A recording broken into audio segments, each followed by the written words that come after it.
अगले बार पटा दें पूरा। कब का पटाए रहे? 160 रुपया। अच्छा, ये पारी का समस्या आए थे? ये पारी बिजली बिल जो और बकाया पता नहीं कहाँ बकाया था 470 रुपये से बिजली बिल। और जबकि हमारा लेते सावे जो विद्युत शुल्क रही थी 1942 थे, 1 रुपये बढ़ के आगे और 70 रुपये 60 पैसा कहाँ से एक्स्ट्रा 473 रुपया 20 पैसा एक्स्ट्रा बिल जोड़ के दे गए हम।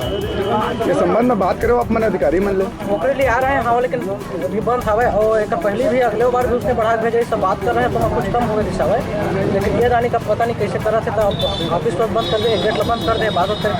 बिजली बिल के लिए यही समस्या है कि अगले माह मैं 4530 रुपया का बिजली बिल 9वां महीना तक पटाया था और 10वां महीना में 7380 रुपया का फिर बिजली बिल पीछे का भी जुड़ के आ गया।